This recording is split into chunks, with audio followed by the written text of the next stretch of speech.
Good evening. How's everybody doing? Are you well? Doing well. Good, Yes. good. We're here. Welcome to Real Church Online Live. We're getting ready to kick it off here in about 50 seconds. So get you a cup of joe, little sneaky snack, whatever you got to have. Get that done. We'll see you back here in 50 seconds.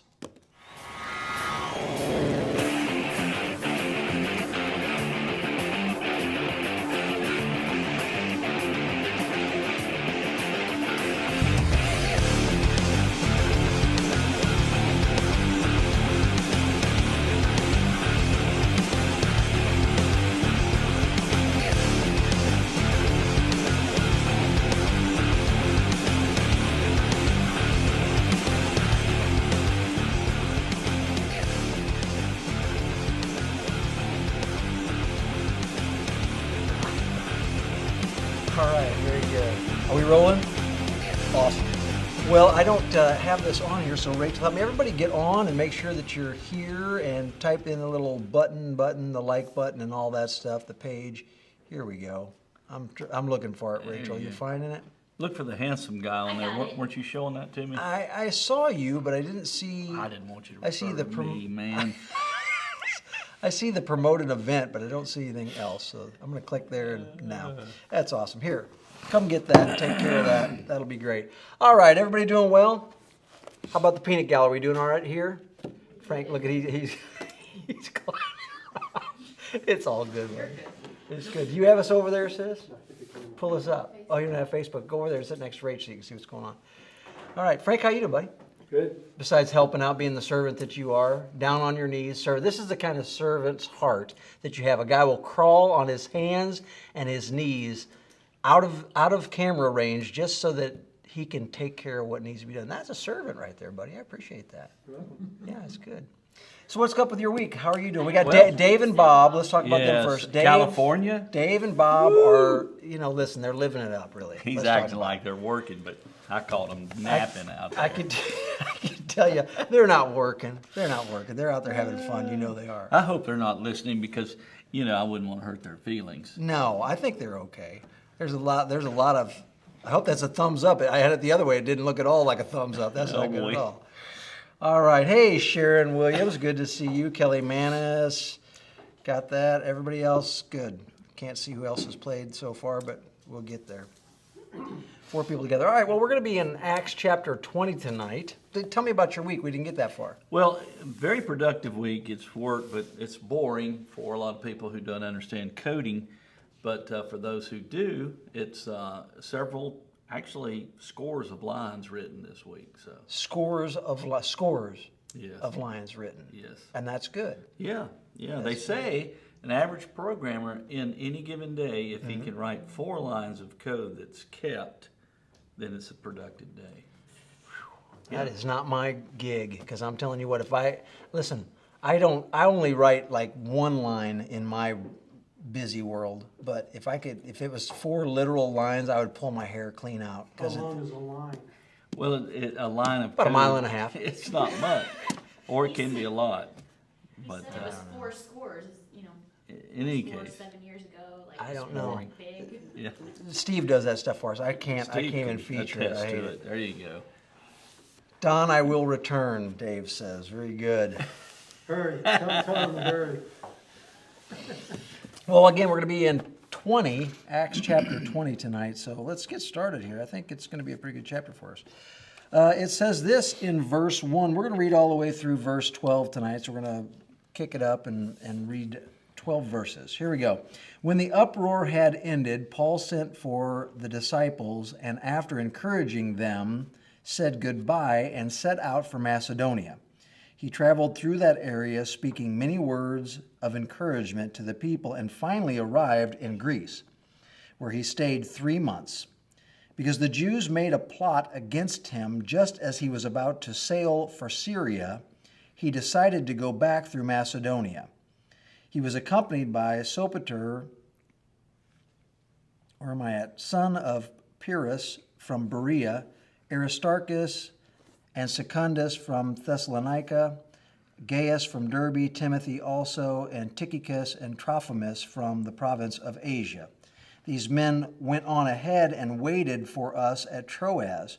But we sailed from Philippi after the Feast of Unleavened Bread, and 5 days later joined the others at Troas, where we stayed 7 days. Let's park it there for just a minute, and we'll deal with this part first, and then we'll come back to it.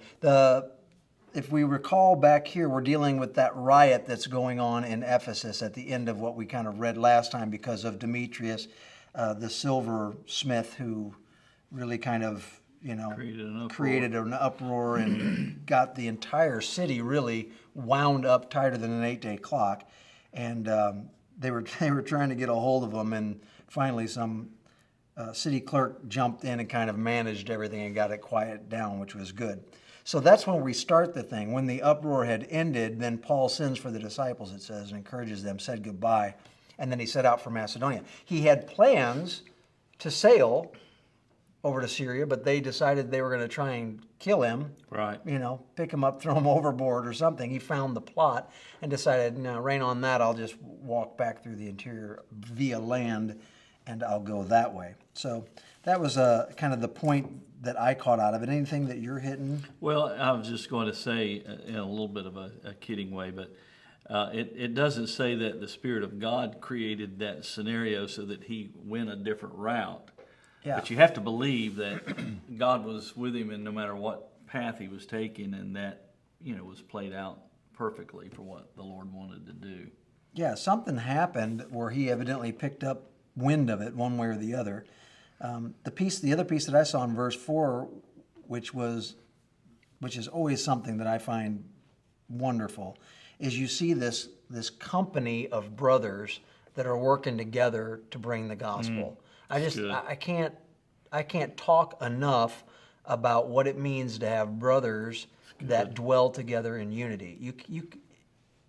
You can do anything when the cord is threefold or more. You just can't. It's so difficult to do it by yourself. Today, if you are a lone ranger in any part of your life, and I mean any part, guys, you have got to get some close faith family friends that will be there for you throughout. I remember Kelly and Randy Abernathy when we first went to a little town, I don't know, 20-some year. How old are you now? 20 years ago? 29. Yeah, so 20 years ago, 21 years ago, they called for a meeting. They came a couple of weeks and they called for a meeting. And, as a pastor, that's generally never good. Mm-hmm. They've been there a couple of weeks. First thing they know, you're having to sit down with them and go face to face. And in this small country town, I got to tell you, that place was just filled with problems to begin with. But anyway, they came in and they said, listen, we've been here a couple of weeks. We believe the stuff that you're saying. We haven't heard it like this. We like this. And so we want to participate with you in ministry. And Randy said, and our words are bonds. So if we say it, we mean it. And I just sat back in my chair like this and I said, well, we'll see.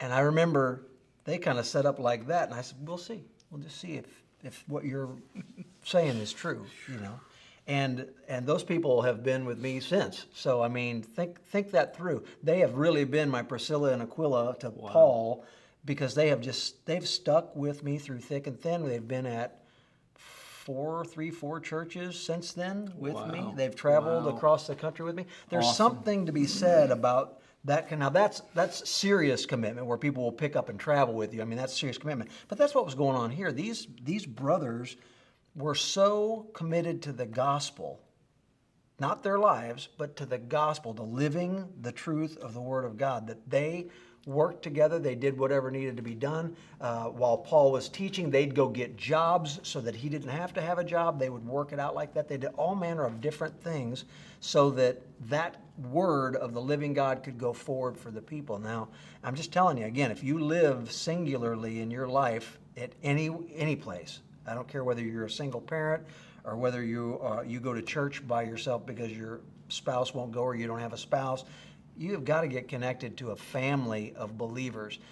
The church doesn't have family like that anymore. No. I'm talking about the modern church now. It just doesn't have that family of faith. And it is so critical. It's so important, especially in today's age. I think, too, the sacrifice given by a lot of these people somehow gels the team together. When you're sacrificing together, for instance, even on a missions trip where things are kind of rough, but the guys are all working together for the same cause, and you're kind of trudging through and all. It creates a synergy between you where you recognize, okay, this is good. What we're doing is good. I can suffer through the rough stuff with this, and there's a bond that takes place. And you feel it. You feel it on mission trip. You feel it when you're coming back, and you kind of see what was. Yeah, and definitely. that eventually that kind of dissipates a little bit if you don't continue that. Yeah, well, it's like anything, right? It doesn't last forever unless you're in it forever. Right. And that's what I think. There's so many times, like, that's one of the things why I think January is such a miserable month. Right. Not only do the bills from December come in January, but you've been with family or you've been with friends. You've done that a lot. Like in this area, from the beginning of December until Christmas, you're at parties. Or Thanksgiving. You're from Thanksgiving, really. You're Yeah. right, on through. You're with people. And then all of a sudden, January, you're not with people. Right. And then depression sets in, and people wonder why they're so depressed and why things are so bad. It's Yeah. because you're no longer connected like you were. You weren't having that fellowship. It is not good for man to be alone. No. The Bible's clear about this. He made us male and female and put us together so we would have fellowship, and then the Holy Spirit as well. So very important. I love the cooperation and the commitment of brothers to the faith and to one another. It's huge. We experience it here. We're blessed to have a good leadership team and a good family, a good faith family here in this location. Amen. We really do. Amen. And it's getting stronger all the time. Yes, I don't it know. is. I don't know how anybody else perceives that, but I do. Don't you? It's definite. You can just our gatherings on Sunday now have become just a genuine blend of everyone bringing a little something, and not being afraid or ashamed Yeah. to participate at whatever level or thing that God has given them. And you just sense the unity of that, and there's strength in that. There's a vibrancy to that. Yeah. We had a Sunday, it was Easter Sunday, but we had conversation about stuff that you would never have on an Easter Sunday. You couldn't have unless it would be family. It would be impossible to have that conversation unless it was just family members. And so, well, how does that work for the unbelieving bunch? Well, we didn't happen to have any unbelieving bunch here. So there's some level of that where I don't even mind that really. I think one of the things that's a problem in the church at large is that there's never a time for in-depth communication about the deep things of God, because we're forever trying to keep it at a seeker-sensitive level. Yeah. And so so the church forever is starved. Yeah. They're malnourished in a lot of ways. They have more information than ever before and less revelation than ever before. Yeah. And so it's just a shallow, it's a half-inch deep and a mile wide kind of religious experience, and I just don't think that that's healthy. So, well, then how do we do that? Well, I think believer meetings, we used to have them on Wednesday nights. That used to be the time where the believers actually gathered together. Then it got to be where, the leaders didn't really encourage that or kind of move that forward through teaching. What they did was just say, well, let's just give up on that. Nobody really wants. So the believers actually quit coming to the believer meeting. So they never could really ever get stronger or healthier or more mature, because they weren't ever connected in a place where they could actually be challenged with the word. To the point that now, literally in the church, if somebody brings a challenging word, oh my God, it's like Katie, bar the door. What is this guy doing? Has he lost his mind? Don't talk to me. Who do you think you are talking to me like that? Which, my Lord, if you were ever around Jesus, have you read Jesus's words to the religious bunch? He wasn't exactly an easygoing sort of guy. So that's what I'm saying. Very, very different than what we see today. So I get back to this fellowship and this commitment to one another. I think it's one of the reasons why we don't see the kingdom of God advancing the way it did in the early church. Yeah. We've been talking about the early church forever. This was one of the things that caused the expansion of the kingdom at such an incredible rate of speed, was because there was a group a pretty large group of people that actually gathered together and said, look, we're going to make this our life. They didn't all stop working, but they all committed themselves to pushing the same cart. And you say it this way, you say, get behind there and grab a shovel, let's all dig this thing together. That's the idea, is where the local group, a local body of believers gather together and push towards a singular effort.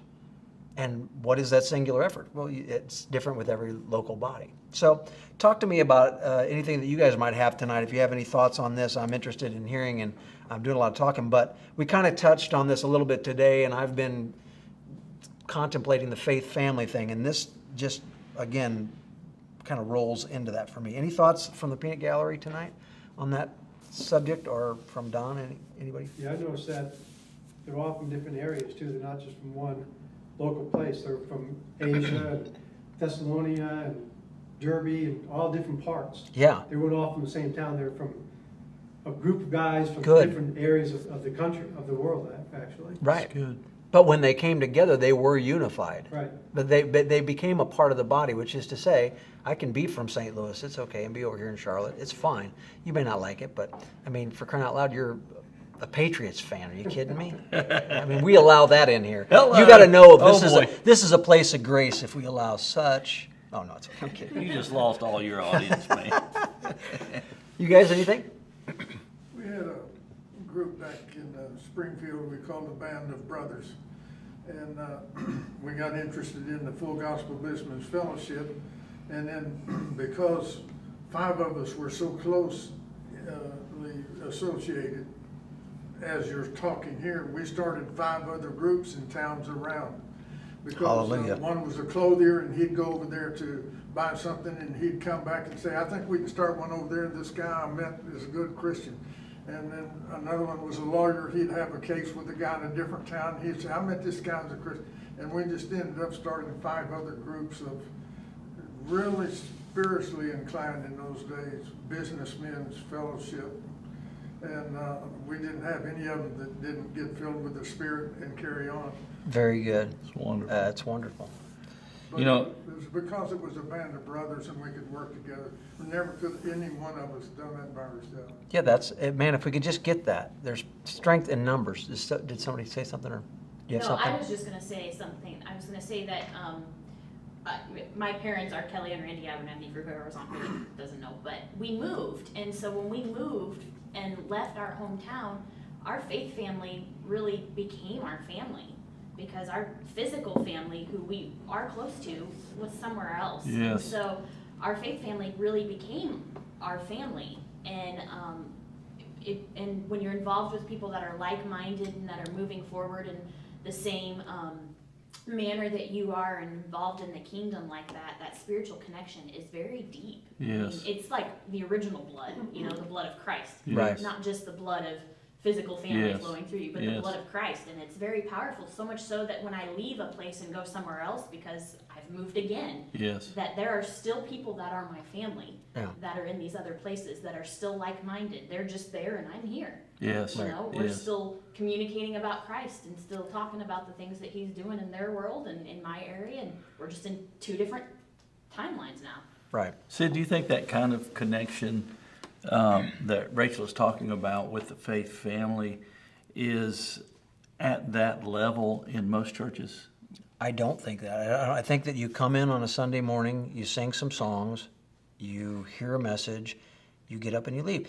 How can it be that? How could it be that? You have 2,000 people in some of these places. There's no possible way. I mean, it's a cattle drive.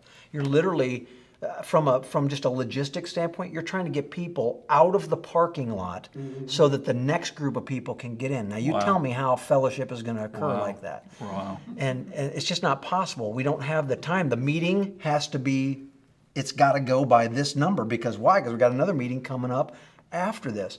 And it's not as if I've never done that. We've done that in churches. You just lose. We had a place called Lincoln Family Church.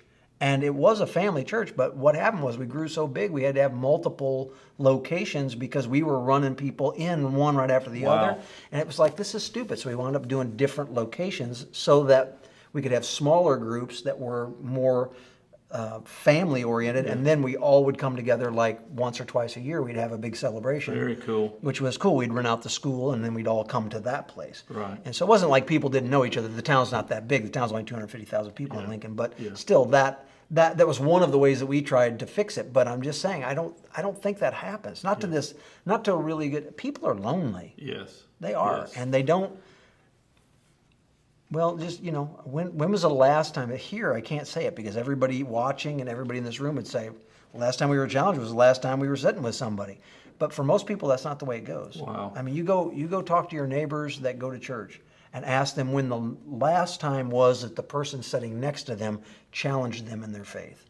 They'd be like, I don't even know the person that sits next to me. Yeah. I mean, I shake their hand and say, peace be with you if I'm Catholic. Otherwise, bless you, Lord. Bless the Lord, Yes. Lord bless you, and Yes. that kind of thing. Yeah. And that's about it. So it's sad. I mean, It's sad because a lot of times the gift that people bring to a gathering will never be manifested, never come out because the environment just is not suitable for it. It won't happen, and they certainly don't feel comfortable in doing that, and so you miss it.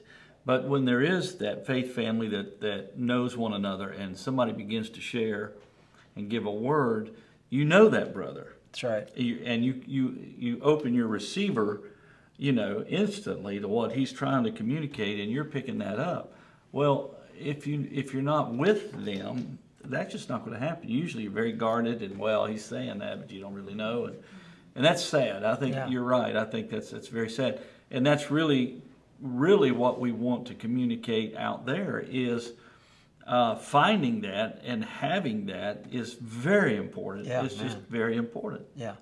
Imagine what that does also. It not only creates this level of communion with you and another brother and the Lord, but it stops any kind of tomfoolery because you do know that person. That's a good word. You know that person. When that guy starts acting like an idiot, you just go, what are you doing?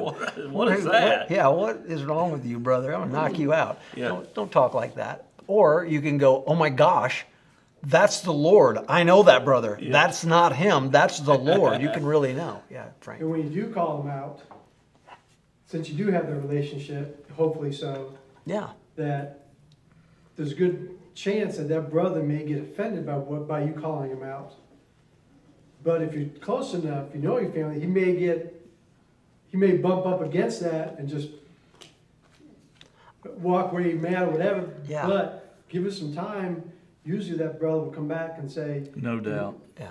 forgive me, man, I lost it, and Yeah. we move on. Yeah. I think the closer that we are in that body, the less offense is possible. Because first off, if I live with you, he's already bothering me. There's subtle things about each one of us Just that like bother marriage. the other, right? It's just like marriage. It's exactly like that. So I'm already aggravated about a lot of the things in his life, and yet I've learned to pray and not be judgmental about it, so that if he does that, if I say that to him or he says it to me, we've already had that iron's been rubbing. Yeah. There's enough sharpening going on that at some point you go, that's just silliness. I'm gonna be offended. I'm dead to that offense. I'm Yeah. in a relationship Yeah. with this brother. He only wants the best for me. I Yeah. think that's how you grow in grace as well. You realize, you understand more about what grace really is when you can get to that point. And Agreed. then you realize, oh yeah, that's what grace is about. So Part of so that learning. So follow that thought. If that's how you find out what grace is, and we don't do that in the church anymore, how does anybody know what grace is? How does anybody live in grace? How does anybody actually ever experience? How is it a wonder that everybody's fired up and ripped off and been out of shape over something that somebody says? I and are think out that, the door. honestly, I think, of course, how much of this applies to whatever group. Hey, Matthew.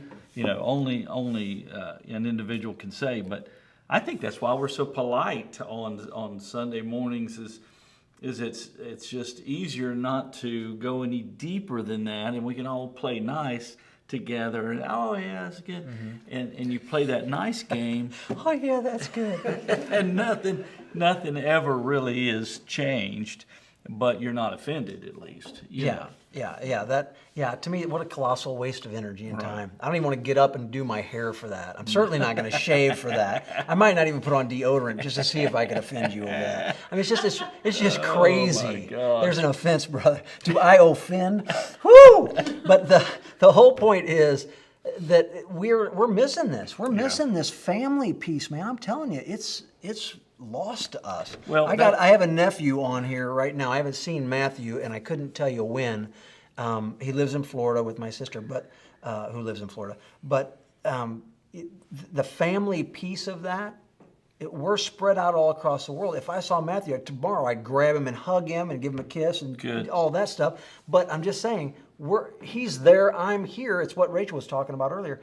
Just because you're separated doesn't mean that you're not connected. Good. And just because you're sitting next to somebody doesn't mean you're connected either. That's right. And that's right. The church is failing by thinking that because we all sit in nice, neat little rows inside the same building and we park our shiny metal boxes in the same parking lot, that somehow we're a church. That does not make you a church. No. That makes you a group of people that have gathered together for a concert and a lecture. That is not the church. The church is the group of people that after that gathering go out and have lunch together and talk about the things of the Lord and challenge one another to growth and help one another in difficult times, and are the people that when somebody needs something that they're actually there present to help them. That's the church. That's the family of God. And again, if you look at how the church operates on the whole, the church doesn't do that. Well, the trimmings of religion, we all learn how to abide by the look. And so we function within that because it's an understood norm. But if that same way of doing church kept an unbeliever from wanting anything to do with it, can we change? Would we quit it? Would we say, you know what, let's wipe the slate clean and think about how we might be able to be very receptive to anyone of that nature, and let that be our primary way of being together. I was just thinking today that if it required changing the way we do things to help people who are confused about religion or church or Christianity in America, then why wouldn't we do that? If it really was a beneficial thing, why wouldn't we say, let's forget all the norms that people look at and go, well, I just can't. They're dressed too nice and they do these, and I just don't feel like I could ever be a part of that. What if we got rid of the building? What if we got rid of the building and decided, why don't we group up in smaller groups around town, the same church body, whomever that might be, and group up and have meaningful gatherings of a smaller nature, and then come together someplace for a large gathering. If that were more effective in reaching people with the truth, since we're saved and we're already okay, and we've known God for 40 years, do you think that could stay successful? Do you think a group of bodies, say the 2,000 you were talking about, do you think they would have 2,000 this time next year if that were to happen? No, not if it's the modern church that we took and did that with. No. Because, like the thing that I was talking about earlier was that we have these meetings that are like, they're like Christian light for everybody because we don't want to offend anybody, or we're trying to reach the thing. And most church people cannot, and even most church leaders cannot reconcile a believer meeting reaching the lost. They don't understand that concept. They think, well, if it's a believers meeting, then there are no unbelievers welcome. No, nobody said that. Nobody said that. It would be that we would be focused on living and doing and being challenged to do what the Bible teaches us. Yes. So that when the people came in, they would see genuine struggle in the life of a believer and watch the transformation in their life happen, instead of coming into a meeting and hearing them talk about a transformation that they clearly can't see ever taking place in their life. Mercy. So there is this big thing. What, am I too high? What's going on? No, I'm saying that standard that they're seeing is way up here. and they're living down here. There's no way they're gonna be able to reach up there. Well, everybody, Whether that's real or and not. everybody's really That's- living there, right? Everybody's really living. He's doing this up here and then down here. Everybody in the congregation that's acting like they're living here Well, is really here. Right. And these people are looking at this going, There's y'all no are way. nuts. And I can't obtain that. Why am I gonna? You're not obtaining it. Well, I know, but I'm saying from an unbeliever is looking at Yeah. looking from the Yeah, outside. I get going, you. Man, I can't. There's no. I'm out. Yeah, that's what I'm saying. I can't live The up to believer that. looks at the unbeliever looks at the believer and goes, "You guys aren't doing that. Yeah. So how in the world could you possibly ask me to do it?" Which then makes them go, "I'm out. I'm out. It doesn't make any sense. This is a mess. I can't figure this out." And again, well, it's just you just need to stick with it. I just want us to realize that God created a body of believers to be this real life entity that's functioning together. You take your body. I mean, James talks about it. You separate the body and the spirit, and what you have is a corpse.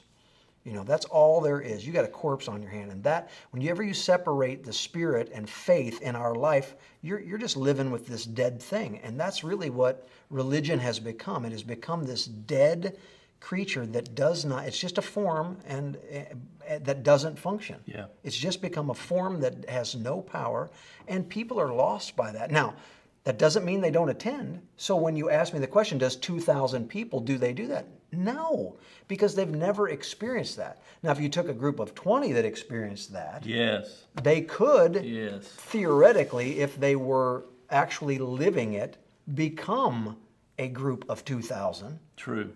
But they wouldn't be a group, they would be multiple groups all over the place that would then gather as a group of 2,000. Yeah. But if you took that 2,000 and tried to move them into groups, they would all go away. Well, I contend we're in the book of Acts. I'm sorry, go ahead. Dewey, did you have something? Well, but that's why you have Sunday schools and Bible studies within a 2,000 member church.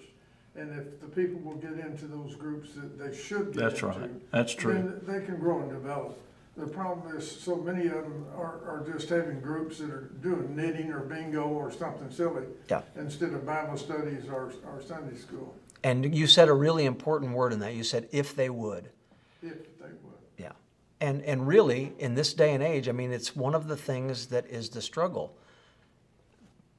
Most people, because the church, I'm just going to say it, the church has done such a lousy job over the last 100 years that most of the modern people find zero value in Christian spiritual things because the church has done such a horrendous job of actually making Christ known. We've made church known, and now people are rejecting church. They're not rejecting Christ, they're rejecting church. And it's exactly what Jesus said to the Pharisees of the day. Look, you guys are making it hard for people. You may not recognize it, but you're making it difficult for people. The Gentiles actually blaspheme God because of you. And that there's nobody saying that because Wow. that's Wow. impolite Wow. to say about the church. Judgment begins, according to this Bible, with the church. If the church cannot take an honest, serious, hard look in the mirror, then it's not the church. I'm just telling you. If it cannot endure a hard look in the mirror, you're not the church. You don't have any Christ in you at all because Christ is a perpetual washing. It's a perpetual looking in the mirror and finding out that you're failing and finding the grace of God to move on, to believe Him, that His strength is made perfect in your weakness, to believe that. That takes a perpetual looking in the mirror, but the church of the modern day does not want to look in the mirror because what I want you to do is to tell me that if I'll just smile and go to church, it'll all be good. Yeah. What was the statement Sunday? We were, along these lines, we were talking about some of the things the churches have gotten as part of their religiosity. Don't smoke, don't chew, don't go with girls that do. That whole thing, not drinking, not this and not that. We try to get those lined out, and if we measure up to those, we're okay. But as soon as somebody comes up and says, "Well, why are you carrying that bitterness?" What was the statement that was made? You remember? What was the actual statement where they said, "Well, if a brother was ever approached with his the bitterness that he harbors over an offense, or there was something that we all struggle with that was mentioned, and I thought, it's Those exactly that right. despitefully use you, Yeah, that one? those who Yeah. despitefully use you. Yeah. How do you deal with that? You know, when's the last time you were confronted with that in a meeting where it was a very real situation? You say, well, what do you do with the people that despitefully use you? Well, I get Yeah. back, you Yeah. know, or whatever. Well, I don't have any friends like that. Yeah. I would never have a friend like that. But I don't smoke. Good, yeah. You know. Yeah, right. And that was the whole point. Right. There's so many things that become real to us if you're going to go down this path of following Christ, that flies in the face of how off the mark we are with God. And it's just that kind of brotherhood is helpful in growth. And before you think that, well, my gosh, all they're doing is bashing the church.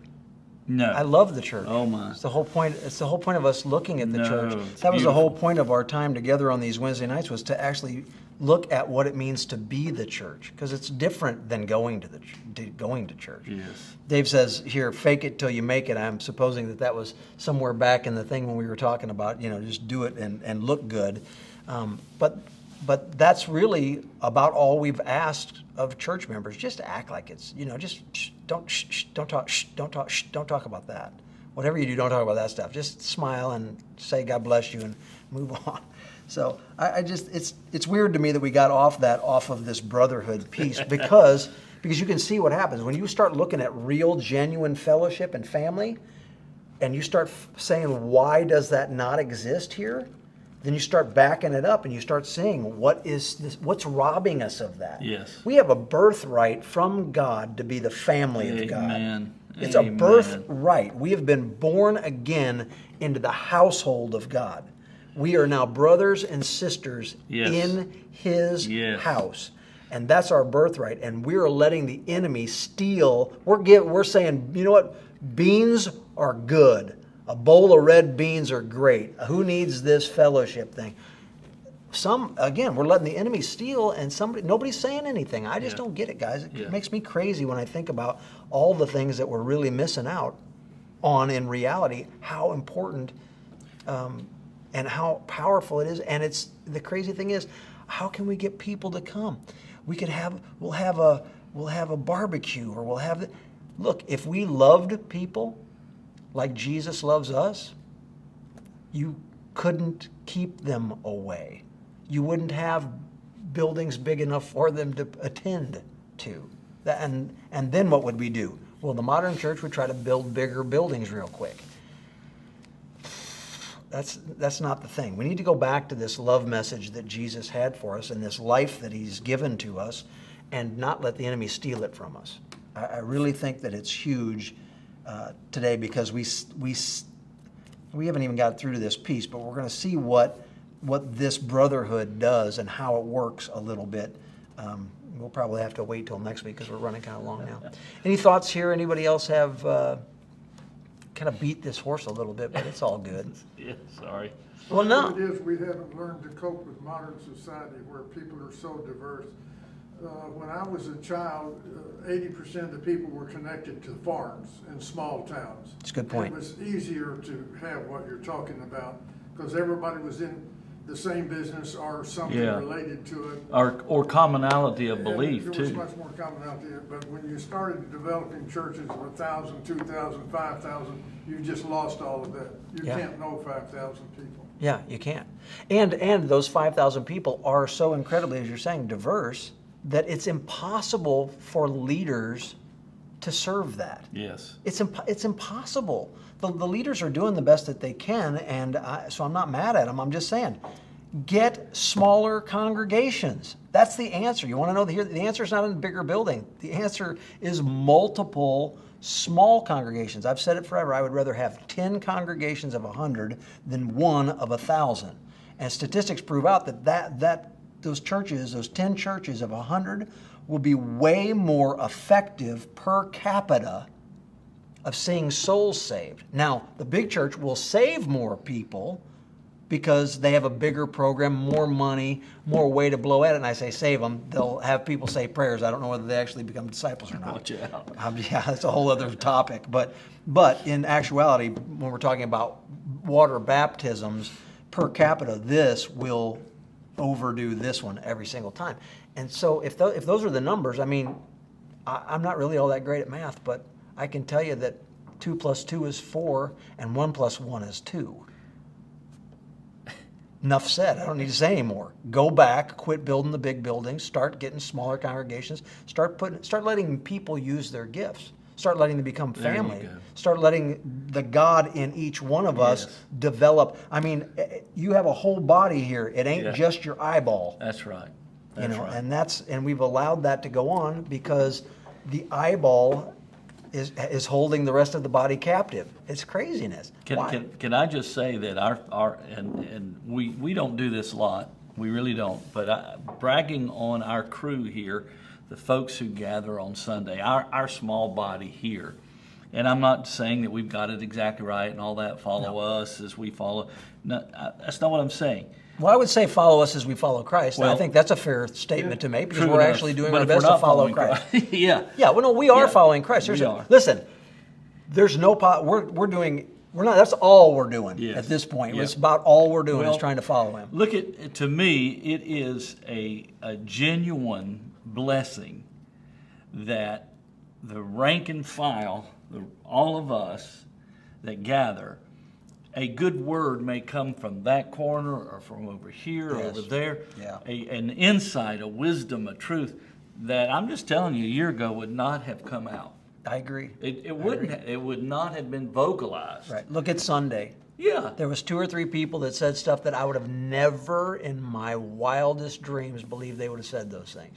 And yet they stepped up and taught us. Yes. There was teaching. There's blessing in it. Yes, there was teaching in it. You didn't need the grand poobah to be the one bringing that message. And even the week before that, when we were here, clearly that was one of those days where I won't say everybody, but lots and lots of Participation was just- people had yes. really quality instruction in righteousness I love for it. one another, and I thought it was just powerful. Very powerful. And man, Bridge. yeah, Yeah. why not? Why It not wasn't- see that? It wasn't a reading the scripture, we're gonna talk about the scripture either. We didn't do any of that. That's right. We just started opening it up and people just started sharing and I don't know if we even actually opened We with didn't. prayer that We day. didn't. We See, started- which I mean, oh my God, right? It'd be like you're dying and going to hell. You did not open with prayer. How could you have a meeting Right. without Right. asking God? I brought God in with me when I came. You see, Right. that's the whole difference. And hopefully you did too. I mean, that's the whole thing. So we just have to lose those trappings. Even we're struggling still yet. And again, Sunday was proof of. Yeah. But not struggling with them. No. Some of us are farther along in this grace message and grace concept than I perceived that we were. Right. And more open. And I think the one thing that we talked about on Sunday that really encapsulated it for me was that we, at the conclusion of it, I'm hoping we understood that our freedom is so that we can serve others. That was the whole point Yes. of our freedom. Right. It was, we've been freed not to serve ourselves, but because now we're completely freed, we can live out amongst the heathen and put our hands on anything and call it blessed because the Lord has blessed us to be blessors of our world. Yes. And that's an incredible, I Well, hope you that's- mentioned it earlier. That ground has been given to us by Christ to go and reconcile the world unto God. Yes. Well, it doesn't mean we're going to do it. That's right. We can still sit and accomplish nothing in our short lifespan. Yeah. Or we can say, okay, God, then what is it that you have for me to do? Yeah. I may not be a Billy Graham, but you've given me something. That's right. I want that one thing then, God. If it's one talent, It's one let's talent. wear it out. That's Let right. God show me. Well, I don't want to arrive on that day and say, I knew you were a hard man. I knew you were a hard man. And I was scared I'd lose it. I was scared, I knew if I didn't bring this back to you, boy, oh boy. How crazy is that? And all of the life that you miss between here and there. Right. It's like we're just sitting here. It's like the church has been put in idle. We're in neutral. waiting for Jesus to come. Just trying to be good. Just trying to make it. I'm just hanging on till Jesus shows up. Oh, God, keep me saved, Lord. You got to get out there. You got to get out there. You got to get out there. You really do. Well, anyway, we've run way late tonight, but it's good. I hope that you received something out of our time together. If you didn't, I did. I'm encouraged, at least by myself. Are you guys encouraged tonight? That's good. Good. Don, you okay? I'm encouraged, All your mind's brother. clear? Yeah. I need to talk a little more, but we can do it offline. Yeah. We will. Hopefully, if you're with other people, you'll continue the conversation where you're at. Well, God bless you. We'll see you back here next week, next Wednesday, right here on Real Church Online Live on Facebook Live. See ya.